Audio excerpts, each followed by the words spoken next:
Hoor die voetstap van die een wat die boodskap bring as jy wonder of daar lig is op jou horison. Na die lang gewag vir vrede is die merke van jou lewe, 'n spoor tot in my hart, vreugde kom, ons soos vure brand in die donker nagte staan ons, soos lig op die horizon. Jy luister na Veelkleurig. Dis 'n gesprek wat ek weekliks het waar ek met verskillende mense praat oor hulle lewens, omdat elke mens veelkleurig is. As ek die naam Jacques de Villiers noem, dan lei dit dalk nie 'n klokkie nie. As ek sê Joshua na die reën, dan mag jy dalk weet. Jy gaan vanaand 'n diep mens ontmoet.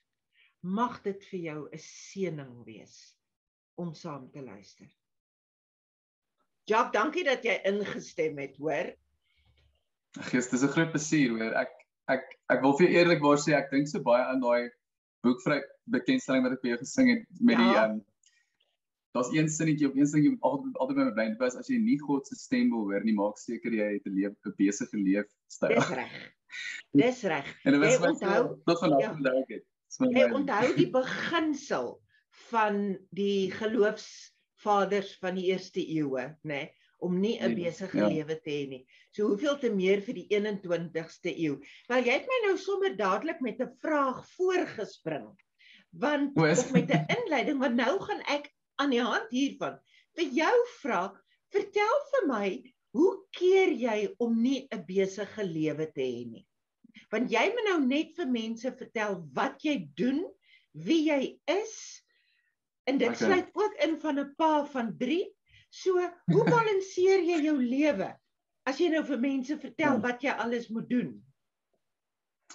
Ja, ek het, ek dink dit is die altyd my vrou het daarvan gepraat van die pendulum wat swaai. So, ek onthou, net voor die lockdown laas jaar was ek was baie besig. Ek moet sê, ek was baie weg van die huis af. En, ja, toe kom die inperkings, en ek dink, tot 'n mate moet ons ook weer wakker wees vir wat die lewe ons wil leer. En ek dink die beste ding wat ek die afgelope jaar en 'n half kon leer was, dat dit wat die belangrikste is in jou lewe is eintlik dit wat in jou direkte omgewing is. En, so ja, ek dink,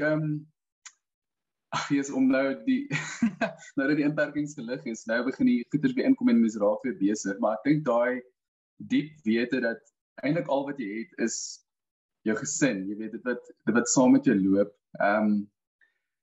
Maar dit gesê, dit is almal nodig om ons drome ook te volg, jy weet, en ek besef, dit is 'n belangrike ding, want ek so net om almal te vertel wat ek doen, is ek se musikant.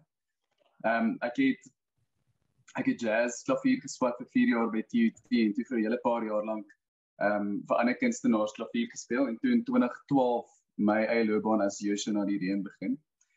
En toe is ek en my vrou net getroud. So dit was 'n lekker rustige lewe. Dit is net ek en sy, en ons jy weet, dit is maklik om die goeders te wangle.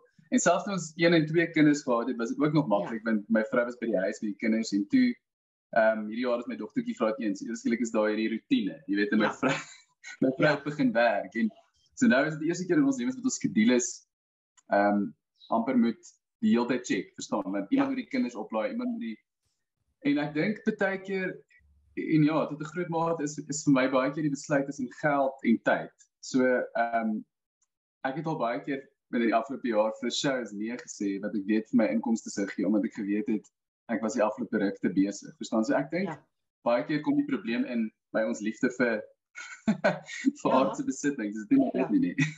Ja. So, ek dink, as mense besef wat werklik jy saam met jou vat, om na jou vraag te beantwoord, hoe manage jy mens dit, dan dink ek, is dit makliker om te sê nee, jy weet, vir wat mense tyd vat. Maar dan moet die verhouding gesond wees, jy weet, tussen die mense vir wie jy dit doen. Want ek dink 'n ongesonde verhouding sal nooit wen as dit kom by geld of tyd nie, jy weet. Jacques, ek luister na jou en ek hoor 'n buitengewone geloofsvolwassenheid. Waar kom dit vandaan? Hoekom is dit daar? So, ek raak my woorde net na jou vraag geluister. Ek sal sê ek het die Here ontmoet in standaard 6. En wat gebeur het is, ons was op 'n ek was nog altyd in die kerk. Maar ek dink meeste van ons se pad in die kerk is maar weet 'n tamelike oppervlakkige ene, totdat mens regtig 'n bewustheid kry van waar dit gaan. En so ons was op 'n kerkkamp gewees, maar ons kerkkampe was maar min of meer, jy gaan na 'n vakansie oor toe en jy en jy het net 'n lekker tyd. En dit is lekker. Ja. En ek bedoel ons niks fout daarmee nie, want dit is die lewe moet ook lekker wees, maar ek het toe nou die voorreg gehad om hierdie aand ek vir Timothy Kieswetter te ontmoet. En daai jare was hy 'n jeugpastoor gewees by een van my vriende se kerke. Wat toe nou en hy het sommer net kom kuier by ons kerkkamp en uit die bloute uit die een aand toe sê ek vir die meisie wat langs my sit, die Here gewys vir my beeld wat hy vir hom gesê of met hom deel en dit was so random, ons was nie besig met kerk nie, ons was nie besig met die weet aanbidding nie, dit was net uit die bloute uit. En ek onthou vir die eerste keer in my lewe was dit vir my soos, wat kan die Here regtig met ons praat? Jy weet, is dit moontlik? Ja. En ek het my moed by mekaar geskraap later die aand en ek het vir Timothy gaan vra, hoorie, maar wil die Here nie net vir my ook iets sê nie. En ja, ek onthou sy woorde was die Here is nie 'n takeaway shop nie, maar hy sal hom vra of hy iets het om vir my te sê. Ja. En later die aand kom hy na my toe sê vir my, hy het hierdie prentjie gesien van 'n pampoenskulpie wat op die strand lê, maar hy's gebreek. En elke keer as die golf oor hom slaan, dan word hy meer heel. Ja. En hy het eers nodig wat vir my te duidelik wat dit beteken. Ek het dadelik geweet ek is die pampoenskulpie en God is die golf. En ja, ek is sorry maar. Dis okay. Ek is net dankbaar want dis nou eg. Dis nou op die egste wat dit kan wees. Ek sukkel met die storie te vertel sonder maar anyway, so dit was 'n handomkeer bewustheid skuif of verskywing wat in my lewe gebeur het. Ek onthou die volgende oggend was die vakansie oor se kerkdiens en ons het gegaan en ons het genade onbeskryflik groot gesing en ek dink vir die eerste keer in my lewe iets gevoel, jy weet. So in 'n geval, en van toe af is dit eintlik maar net hierdie pad wat vreemd is, want ek het nie die mentor gehad wat my gelei het nie, maar ek dink dit was 'n goeie ding, want ek dink die honger na iets het gelei tot 'n diep soeke. Jy weet, sorry man. Ek wil hierdie sinnetjie neerskryf. Gee my net 'n oomblik kans. Die honger na iets het gelei tot 'n diep soeke. Ja. Ek wil dit net, want dit is 'n ongelooflike diep sin. Het my ook nou emosioneel. Okay. Kom ons gesels net gou oor hierdie sinnetjie wat jy pas gesê het. Want weet jy, Jacques, iemand luister dalk op die oomblik wat hulle self as 'n gebreekte skulpie beleef, né? Ja. Met 'n brander wat oor hulle slaan. En dis nie noodwendig die lewe wat die pyn van die lewe nie. Dis God wat heel maak, né? Ja. Want dis die vreemde beeld wat jy daar gehad het. Mense sou dink die brander lei tot die verdere vernietiging van die skulpie, né? En toe het jy die wonderlike sin gesê van jou honger het jou gelei na 'n dieper soeke, né? Het daai soeke ooit opgehou? Nee, ek dink as ek vandag terugdink aan hoe ek was op skool, dan kan ek eerlikwaar sê dat ek dink ek is heeltemal anders, maar maar baie diep dieselfde ook. Ek dink veral hoe ek God verstaan is, want 'n mens kan baie keer dink as jy verander in jou lewe of die manier jy dink oor hom of oor die lewe dat die lewe verander, maar eintlik hy bly dieselfde. Dis net jou persepsie van dit om wat verstaan. So ek sal sê op skool, ek dink altyd aan die volwassenheid wat ons kan kry. Jy weet, en ek besef die fases van my verhouding met hom, op daai stadium dit was definitief, ek was die kind en hy was God, jy weet, die pa. Ja. En soos by die jare aangegaan het ek daai versie wat sê, ons word medewerkers met God. Het vir my 'n diep waarheid geword, en ek besef, my lewe is nie meer, en ek hoop ek verduidelik dit nou mooi, maar dit is nie meer daai ding van ek kommunikeer so en dan so nie. Dit is my asof mense nou net so kommunikeer, want God het so deel geword van 'n mens se denke en die manier jy voel oor die lewe. En dit gesê, is dit vir my vreemd, dan baie keer goed dat op skool vir my soos die bonatuurlike ervaring sou wees, wat mense voel, jy moet nou hierdie vir iemand gaan sê, of jy moet nou vir iemand 'n drukkie gaan gee, of jy moet, is nou 'n uitvloei van wie ons is, verstaan? So ek vind myself baie keer dat ek nou daai goed doen, maar ek sien dit nie eers as God wat by die opdrag gee nie, dit is net wie ons is, verstaan, dat mense, as ons groei. Maar die honger vir my in God, vind ek baie keer as ek in die natuur is, en die soeke, jy weet, ek kan, jy weet, daai gesprekke wat jy amper met jouself het, en dan ontaard dit in hierdie diep filosofiese ontdekking van iets niets, en dit vind ek baie keer as ek in die natuur is. Dis dit vir my inspirasie. Wel, jy's 'n plaasseun, dink jy dit het iets te maak met jou liefde vir die natuur? Ja, nee, verseker. Ek dink dit is my pa het ons van kleins af en hy is bewus gemaak van die mooi goedjies om ons. So ek onthou so as ons afgery het Kaap toe met vakansie, en as my pa in die Karoo stop en sê, ek kan almal trek julle skoene uit, as vir die aarde om ons voete, jy weet. So en ek dink daai is definitief vir my, ek groot inspirasie vir my pa se kant. En ook, ek het nou die gewonder, ek weet waar het die liefde van musiek met natuur vir my so vermeng in my lewe. En ek onthou toe ons klein was en ons het met vakansie gekry, dan sal ek dink almal van my ouers met dit seker gedoen het, soos die aand voor jy ry, het jy jou tape speler gevang en jy al jou gunsteling liedjies opgeneem op jou tape, en dan luister jy die volgende op jou Walkman. En ek onthou net, ek kon myself verloor met die mooi natuur en die musiek in my ore. En dat ek baie keer as ek by 'n berg ry, dan sal ek myself, jy weet, in my verbeeldingswêreld sien daar bo op die berg en na die liedjie luister. Dit is net hierdie, jy weet, amper steriele ervaring wat jy in jou gedagtes het. En ek besef dit is hoekom my musiek ook so vermeng is met natuur, want ek dink in daai jare het musiek en natuur een geword vir my. En dis waar jou naam vandaan kom van die, wel, dit was eintlik 'n groepnaam as ek dit nie mis het nie. Dit was nie 'n individuele naam nie. En dis waar Joshua met die geloof en reën met jou natuur, die twee met mekaar kombineer, wat jy dan op 'n musikale wyse uitgedruk het. Ja, so dit was nog altyd 'n solo projek gewees. Ek dink die verwarring kom in by die feit dat ek wou nie my naam as my musiek gebruik nie, want ek hou van simboliek. So ek wou graag iets wat vir my simbolies is, my naam vir my musiek gee. So die naam is, jy's reg, dit kom uit die Joshua figuur uit in die Bybel, en die feit dat mure geval het as gevolg van musiek. En ek besef toe ek 'n naam soek, dat dit is maar eintlik die nommer 1 ding wat musiek doen in die wêreld, is dit breek regtig mure af. En dit bring almal onder een vaandel, ewe skielik. En dan na die reën groei iets. So dis daai mooi beeld ook in die Bybel wat praat van die koringaar of die koringkorrel wat moet val in die grond en sterk, en dan sal daar iets groei. Jy weet, so ek vind en dit is weer terug by die golf wat oor ons spoel.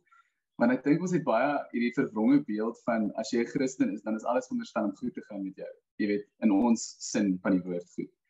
En vir my, ek kan nou vandag sit en vir jou sê, ek was regtig emosioneel deur sulke uitdagende tye in my lewe gewees op skool. Verstaan, ek was gespot. Ek was omdat ek musiek het, jy weet. En nou as ek vandag terugdink en ek sou al goed weggewens het, sou ek nooit die verdieping in my lewe ervaar het nie. En ek dink dit is wat die golf is. Jy weet, dit is 'n mens met jou kop skuif daar. Dat dit nie altyd net lekker gaan wees nie. Jy weet, maar dat die uitvloei daarvan gaan definitief iets goeds wees. Ja. Daar was nie net alles lekker fases nie. Ek weet van julle miskraam wat julle gehad het, né? En die pyn en ook wel in julle geval die naderbring na mekaar toe. En nou is julle ouers van 3 kinders, né? Op watter manier is jou dogtertjie wat nou skool toe gegaan het, wat nou begin verstaan, dis nou nie meer net 'n gebedjie in die bed nie, nou is dit gesels, né? Kan jy vertel vir my van die tipe pa wat jy is vir 'n dogtertjie om oor geloof te gesels? Vir my wat nie kinders het nie. Hoe doen jy dit? Ja. Dis 'n baie ja, ek dink dit is 'n vraag met baie kante. Ek en my vrou het besluit dat ons nie vir ons kinders 'n beeld van God gaan skep nie. Ek dink juist vir die manier in die era en fase waarin ons groot geword het, wat 'n mens half, daar was nie, en ek ons ouers het nie gedoen wat hulle geweet het, verstaan, dis nie dat hulle iets verkeerd gedoen het nie. So ons was, weet, Sondagskool, en daar sit 'n persoon en hulle gee vir jou 'n beeld van God. En daai beeld dak vas, verstaan, in jou psiege, verstaan, en ek, so, ons kinders wat byvoorbeeld nog nooit aktief deel van 'n kerk of van 'n Sondagskool klasie of wat ek al nie. So ek het, maar van kleins af, of as ek nou kan dink, wat ek nou oor God voel, is dit dat die misterie van hom is vir my regtig aanloklik. Jy weet, so, ek onthou, ek en dan, dis my oudste dogtertjie wat in skool toe is, so ek sou baie keer vir net, as ons iewers is, sê, dan is hierdie vir jou mooi, en wie dink jy dit gemaak, verstaan, en dan, soos ek sê, nee, sy weet nie, as ek sê, ek dink God het dit gemaak, en ek dink jy moet vir hom dankie sê vir dit nie, jy weet dat dit hier is nie, en wat vir my so mooi is dat ons het nooit, so ek het nooit uit die Bybel uit gelees, dit is nou wat gebeur het, of wat ek al nie, maar daai bewustheid wat in haar gegroei het, was vir my opvallend hoe dit sonder skuldgevoel is in die eerste plek, want ek dink 'n baie groot skeiding tussen ons en God is, die figuur wat sê, jy mag nie dit nie, jy mag nie dat nie, verstaan, en dis my mooi om te sien hoe my kind dit glad nie het nie, maar nou, dat sy in die skool is, kom sy partykeer uit toe, met goed wat sy hoor by kinders, dus nou die dag, sy sê vir my, wat het sy gesê, sy het gesê, Jesus papa, het jy geweet, God gaan mense in die hel gooi vir ewig, en sy sê, dan sê ek, my kind, dink jy, so wat, hoekom sal God dit doen, te sê nie, as mense stout is, sê ek, okay, maar dink jy as elkeen, wat nou as sissie is, dink jy nou as sy jou goed gaan steel en sy gaan dit breek, sal jy as in 'n vuur gooi vir ewig, verstaan, is dit hoe jy, en as sy sê, nee, sy weet nou nie mooi of sy dit verstaan nie, en toe sê ek vir, so die punt is eintlik net, ons kan nie oordeel nie, verstaan, sê, ek wil graag glo dat God se genade groot genoeg is, jy weet, maar wat wil jy besluit, verstaan, wat is dit, wat gaan vir jou die beeld wees wat jy van God het in jou hart? Ja, so ek dink, dit is vir my 'n moeilike ding ook, want die mens wonder die hele tyd, is jy besig om die regte ding te doen, verstaan, en ek, maar as ek dink aan wat Jesus oor gepraat het, dat die vrugte wat in ons harte is eintlik dit wat wys, wie ons is, verstaan, en wat ons glo van hom, glo ek.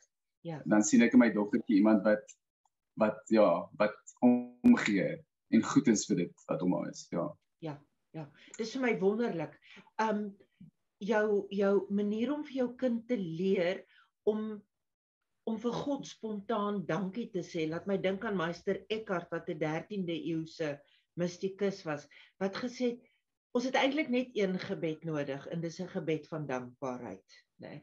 Want as jy dit kan doen, in alle situasies, dan bid jy eintlik alles, né? As jy God kan erken vir al die dankbaarheid, né? Jou eie geloofsgroei, het jy ek wil 'n woord gebruik wat amper 'n modewoord is, maar het jy geloofsgewoontes, dissiplines, wat jy self inoefen, om pilare te wees, om jou regop te hou?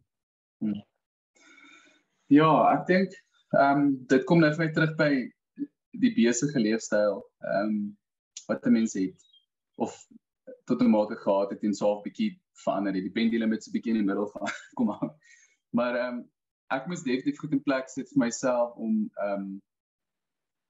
om stil te raak, in die afgelope jaar veral, want ek dink die stres van, gaan dinge okay wees, gaan ek kan sorg vir my gesin, verstaan, en wie is ek dan nou eintlik as musiek weggeneem is vir my, verstaan, want ek dink dit is 'n groot vraag vir my gewees, is ek genoeg, jy weet, wil mense nog by my wees? Dit was 'n groot vraag vir my, en my kop was vol stemme, jy weet, wat eintlik sê, jy is nie goed genoeg nie, jy is nie.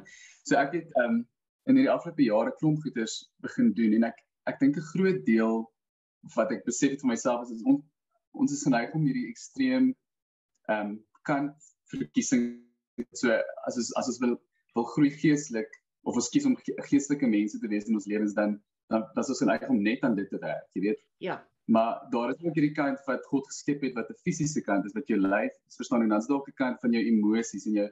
So vir my was 'n baie groot ding dat ek in plek moes sit. En dis 'n simpel ding as mense kan sê, maar is asemhalingsoefeninge. Om nie te staan en te sê, ek wil net gou, jy weet, voel het om asem te haal, dink ek, jy weet. Ja. Want ons is so geneig om almal hierbo asem te haal in ons lywe, en dit bring soveel tension, jy weet, dit is jy begin eintlik jou dag al klaar met dit. So een van die maklikste oefeninge wat ek nou doen om op my asemhaling te fokus is, hulle noem dit box breathing. En dis maar basies jy dink in 'n vierkant en jy dink aan 5 sekondes in, hou 5 sekondes, 5 sekondes uit, hou 5 sekondes in. En dit doen jy vir 5 minute lank. Maar die belangrike ding is ons almal en ek besef dit vir myself ook. Ons almal het hierdie ding, ons wil perfek wees, nê. So jy wil selfs hê wanneer jy loop of wanneer jy staan, jy met jou maag omtrent die hele tyd intrek, want jy voel, jy weet, iemand gaan sien ek het 'n poepens, verstaan, of 'n simpel ding. Ek weet nie wat jou ding is nie. Maar vir my ek het besef ek moet laat gaan van selfs dit. Jy weet, ek moet my maag kan laat ontspan wanneer ek asemhaal. Dit is 'n baie stupid ding. Maar as jy dan dink jy haal in jou maag in asem, so ek gaan net gestaan. Asseblief. So wanneer jy kan sien nie, maar so ek is geneig geweest om my maag in te trek en hier asem te haal. Ja. Maar nou die ding van die oefening is om te gaan. Dis soos 'n babietjie. En van onder af weer uit ook, verstaan, so mense dink amper hierdie deel van jou lyf bestaan nie, as dit sin maak. En dit is dan nou so 5 sekondes in, 5 sekondes, hou 5 sekondes, 5 sekondes uit, hou 5 sekondes, en daai ding vir 5 minute, en dan, die interessante ding wat ek toe nou oor opgelees het is, hierdie oefening sal selfs oor tyd jou maag plat maak, want dit is eintlik spiere wat jy gebruik, wat jy nooit gebruik, en omdat jy dit nooit gebruik, jy hang slaap daaronder, verstaan, so, dis 'n baie weird, dit voel vir my in die lewe ook, hoe mense leer om te laat gaan, in alle aspekte, hoe groter is die reward aan die einde, want ons hou so vas, ons wil beheer, ons wil dit, jy weet, en okay, so dis die een ding, is asemhalingsoefening, en die ander ding is, ek dink regtig in 'n mediterende staat, al is dit vir 5 minute ook. Jy weet net, soos nou van dankbaarheid gepraat het ek besef, dit is iets wat ek regtig in my lewe daagliks oefen, is om te sê, ek is regtig dankbaar vir dit wat ek het. Ek is dankbaar vir die bome wat hier buite my huis groei. En ek dink ons attach baie keer emosies aan sekere situasies. Ek onthou ek het nou af te stap uit op ons stoep. En ek vra vir myself die vraag af eersklik, hoekom is dit vir my lekkerder om by die see wakker te word as by my eie huis? Verstaan, so hoekom? En toe besef ek, dis amper asof ek die essence kon sien van ek sien op my stoep met al die emosies wat hier aan attached is, wat eintlik leuns is. En ons moet daai goeders leer om te laat gaan, want hierdie oomblik is nou, en iemand het eendag vir my gesê, die mooi ding is, elke oomblik is nie. So as jy optree uit die emosie van 'n vorige oomblik af, dan is jy eintlik besig om die verlede te leef. So, en dit is 'n groot genade wat ons het, dat dit so is. Want eintlik nou is weer nie, verstaan, daar is nou weer nie, en daar is nou weer nie. En ek dink daai twee oefeninge saam, kom vir my baie sterk uit by selfliefde. Ons is geneig om baie hard met onsself te wees. En ek herinner myself baie aan daai vers in die Bybel wat sê, jy moet jou naaste lief hê soos jouself. En ek dink ons het verlang geglo, daai liefde is eintlik dan net vir jou naaste, maar dit wat dit eintlik sê is, jy kan net jou naaste lief hê soos wat jy jouself lief het. En dit klink vreemd, want ons is in die Christen kultuur voel so jy moet onder in die lys wees. Maar ek het regtig besef, as jy jouself bo sit, dan is alles bo. Daar's nie 'n bo en 'n onder nie. Verstaan jy? Die liefde groei dan net sterker. Wat interessant is dat Jesus sê, wanneer hy nou sê jy moet God lief hê en jy moet jou naaste lief hê soos jouself, en dan sê hy hierdie twee is gelyk aan mekaar, né? Dis hulle is ewe groot, né? So om jouself lief te hê soos wat God jou liefhet, is hoe jy jou naaste liefhet, né? Het jy 'n geloofsmentor? Want die geloofswyshede wat jy vir my sê is eeue se wyshede. So. Ek het nie 'n mentor met wie ek daagliks gesels nie, maar dit voel vir my ek het al, soos wat ek nou vir jou gesê het, ek het iets by jou geleer al in die lewe. Jy weet, en ons het mekaar een keer ontmoet. Ja. So dit voel vir my brein, en ek weet nie of dit 'n persoonlikheidstipe of 'n jy weet verskil, maar ek wil al sê die ware groei in my lewe het gebeur wanneer daar waarheid gespreek word, en 'n mens kan al is dit een lyntjie wat iemand sê, weet, en jy vat daai ding en jy maak dit regtig jou eie. So ek sou sê, ek het 'n klomp mentors in my lewe gehad. Ek het en ek het die voorreg om vandag met my band wat saam met my musiek maak. Dit voel vir my dit is die ultimate kerk wat ek kan hê, want ons as ons saam tyd spandeer, ek wil sê die deursigtigheid en die ek dink dis baie vir my nie vrees aan jaat nie, maar soos dit het ons al met mekaar gedeel het, die eerlikheid oor die lewe en wat mense mee sukkel, en ek het nou nog regtig besef my vrou Danelle is 'n groot rede dat ek gesond geword het in die lewe met baie dinge. En dit was baie keer hierdie besluit van my kant af om iets te deel wat het my gevoel het sy sal my eintlik nou kan los, verstaan as ek hierdie fase het. En elke keer het dit my verras as 'n mens uit 'n gebroke plek uit iets deel wat regtig vir jou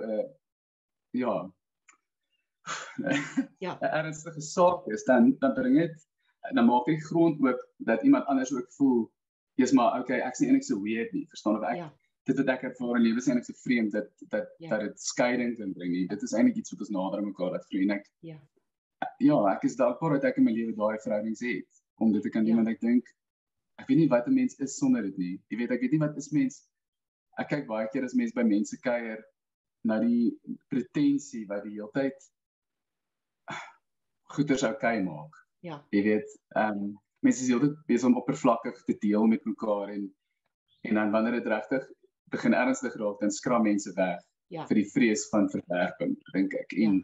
En ek wil sê daai is uit my lewe uit. En ek dink verhoudings wat ook daai oppervlakkige skans het, is iets wat nie meer vir my aanklank. Ek vind nie aanklank daarbey in my lewe meer nie. Wel, jy het nou sopas net nou 'n sinnetjie gesê wat hierby inpas, van as iemand waarheid spreek, dan word dit in jou eie lewe 'n waarheid. Dit bevestig half die waarheid in jou eie lewe. En dit beteken ook die waarheid van om te kan sê, dis waarmee ek worstel. Dis net soveel 'n waarheid, né? Verseker, Jacques, praat net 'n bietjie met my oor hoop in 'n moeilike tyd, want ek is bevrees ons gesprek gaan vir 'n uur kan aanhou. So gesels met my oor hoop in hierdie tyd as 'n kunstenaar, wat jy by mense sien, wat jy in jouself voel. Hoe verstaan jy hoop?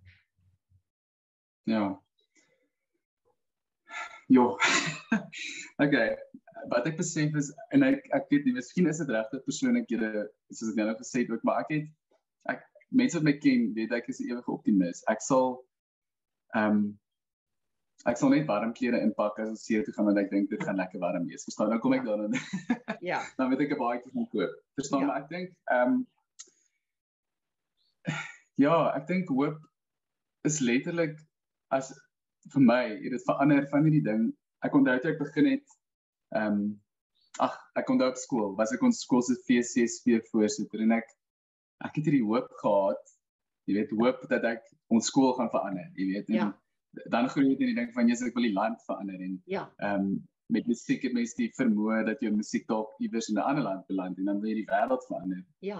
En dit is my vreemd, want hoe meer ek, vir meer ek daar gedink het en gegroei het, dink ek, in die gedagte daarvan, hoe meer het dit vir my geword, dat hoop eintlik vir my lê in regtig die gesondheid van die verhoudings om my, in my lewe. Dit wat jy elke dag mee te doen het. Want as jy nie dit het, en dit is gesond nie, en ek weet ek sê dit 'n hele paar keer in hierdie gesprek, maar as ek het regtig so 'n dringendheid, dat mense sal besef dat dit is eintlik wat jy het. Dit is regtig waar jy hoop lê. Want as ek vandag dink, as ek vandag hier in 'n moeilike tyd sal gaan, dan weet ek daar's 4 of 5 mense wat ek kan bel, en hulle weet 'n soetsappige storie sê wat my gaan nou beter voel nie. Hulle gaan vir my help, verstaan? Dit gaan vir my, of hulle gaan daar wees vir my. En so dit is my op 'n mensvlak. Maar dan is daar ook hierdie diep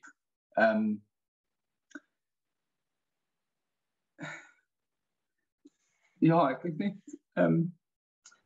wete dat God goed is. En ek weet dit klink soos 'n kliseë. Maar ek dink ons moet hom vertrou en besef dat hierdie nie alles is wat ons het nie. Jy weet, ek dink ons het hierdie ongesonde vrees om, en ek sê dit met baie respek en liefde, maar want dis myself ook 'n challenge, verstaan wat ek my kop op moet kry.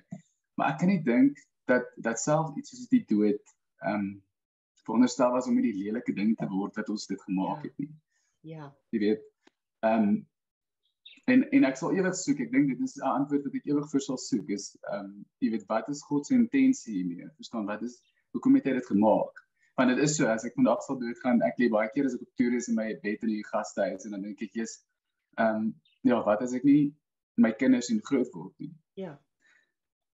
Maar dan wil ek glo dat dit deel is van hulle pad, verstaan, en van my pad, en van almal se pad, wat in ons kringe is, verstaan, en dat daar aan die ander kant iets mooi wag vir ons, verstaan, en as ek dit sê, bedoel ek nie 'n hemel waar alles perfek is, en dan beteken hierdie vir my alreeds is dit, verstaan, as ek nie kan sê my lewe is my so lekker dat ek dit vir ewig kan leef nie, dan voel dit vir my, dan het jy eintlik my hel op aarde, verstaan, en ek so, ja, as ek kan sê wat ek glo hoop is, dan is dit in eerste plek dat ek hoop dat mense dit het, jy weet, daai gevoel en daai ervaring, en en baie keer is dit 'n kognitiewe besluit, dat jy moet sê, weet jy wat, ek hoop, ek hoop ten spyte van wat ek sien,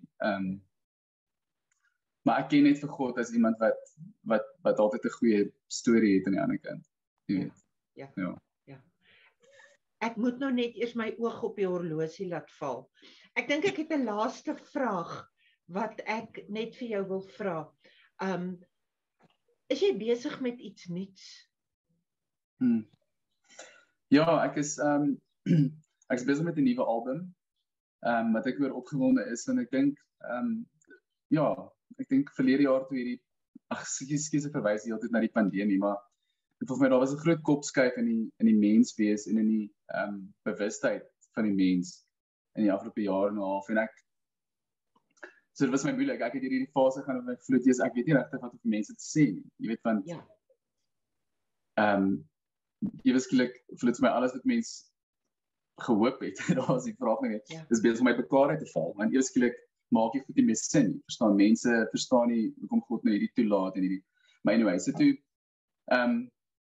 besef ek maar net, ek dink 'n groot ding vir myself, as ek kyk na my verskillende albums wat ek al opgeneem het, so my eerste album is hierdie, regtig kinderlike manier van kyk na die lewe, alles is mooi, en dis amper 'n fietjie verhaal, verstaan jy dan, die tweede album is 'n bietjie meer introspektief, soos die wêreld binne my, jy weet hoe lyk dit, ek begin hier moeilike tye gaan, want ek is nou besig om ouer te word, en dan die derde album is eintlik tot 'n groot mate net vra wat ek weet oor die lewe, en nou hierdie album wat ek aangeskryf het, hy is nou al amper klaar,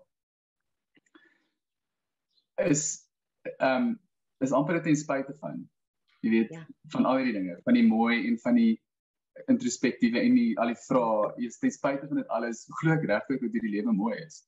Jy weet, en ek dink ook die verhouding wat ons baie keer het met die natuur, in terme van hoe ons na dit kyk, is 'n baie belangrike ding. So ek het verlede jaar besef, ons moet regtig iets doen in ons lewens, om te begin omgee, jy weet, vir dit wat vir ons gegee is. So ek het hierdie, die eerste lied wat ek nou besig is om op te neem, sy naam is Arende, en dit gaan, die liedjie se naam is nou Arende, maar die beeld in die liedjie gaan oor die jaarringe wat binne in 'n boom is. En Die sin sê eintlik, ek wil leef, ek wil jare in 'n oorvloed los. Verstaan jy? En ek dink dit is nie net op 'n beeldspraak, want ons moet kyk na die natuur nie, maar ook na jou lewe. Verstaan, wat is jy besig om te bou? Wat is die Want ek dink altyd in 'n eikeboom wat so lank vat om te groei. Verstaan, so daai jaarringe het soveel gewig wat in dit lê, jy weet, soos en ek dink dit is wat ons na moet streef. Is ek besig om hierdie oomblik en dit kom terug na die asemhaling, na die liefde vir jouself, van dit bring jou hiernatoe, na hierdie oomblik toe. En dan is jy besig om in daai ringe in te bou. Waar as jy toekoms leef, dan gaan jou boom so een ring hê. Jy weet, as dit afgekap word. So, ek dink die album, dis waar ek werk, die album se naam gaan Die Vallei wees. En ek weet nie, met kinders vat alles langer, so miskien so oor 2 of 3 jaar gaan ek klaar wees, maar ons is besig om te werk aan hom, Ja. Jacques, daar's 2 goed wat ek vir jou wil sê, wanneer ek nou hier tot sien sê. Die eerste een is die heeltyd bly die woord in my kop, gravitas. Daar's 'n geweldige diep gravitas. Dis nou om eenvoudig te sê, jy groei in die beeld van God in. Dis wat ek van jou sien. Nou ek het nog nooit aan myself as profeties gedink nie, maar dit is wat ek by jou beleef. Jy is besig om in die beeld van God in te groei. Dis die gravitas. Die tweede een is die sinnetjie van Augustinus wat gesê het, toe jy by God rus gevind het, toe het jy rus gekry. Toe die soeke tot rus gekom, né? En jy herinner my weer daaraan. Jy het nie 'n idee nie, maar in hierdie gesprek vanaand of vandag wat ek met jou het, wat nou in 'n aand uitgesaai gaan word, het jy vir my dinge gesê wat my weer herinner en van God se goedheid, né? En van hoe ons vir onsself goed moet wees. So ek wil vir jou dankie sê. Ek het in my hart spreek ek 'n begeerte uit dat ek jou 'n tweede keer van aangesig tot aangesig sal sien waar ons ten minste dieselfde suurstof op daai oomblik kan asemhaal. Dis na aanleiding van hierdie gesprek is dit my begeerte. Mag ons mekaar 'n tweede keer sien. Dit was vir my persoonlik 'n verrykende gesprek. So ek wil vir jou baie dankie sê vir dit. Nee. Baie dankie Ronel, vir die spasie wat jy skep om dit te kan wees. Ek waardeer dit regtig baie. En ons moet daai afspraak in reël. Dit sal vir my 'n voorreg wees. Dankie.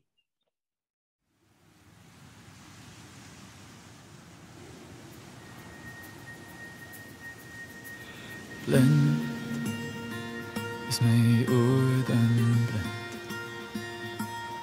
Dit wat ek hoor in myself kon ek nergens vind. Lees in 'n hart wat breek. Is dit wat ek wys, wat ek werklik wil wees?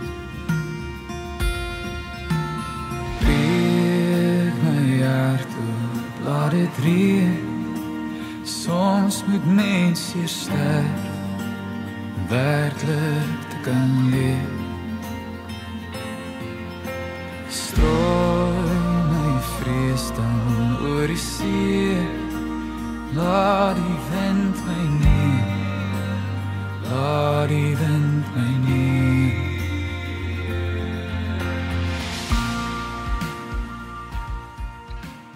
Dit was 'n voorreg om met Jacques de Villiers te kan gesels. Ek hoop dat jy dieselfde geloofseëning ervaar het om na hierdie man met sy verdiepte verhouding met God te kon luister. Mag dit vir jou reën op 'n droë landbors gewees het. Tot volgende week. Ek hoop ek sien jou dan met 'n volgende veelkleurige gas. Ek leer jou ken. In jou hart voor die speelplek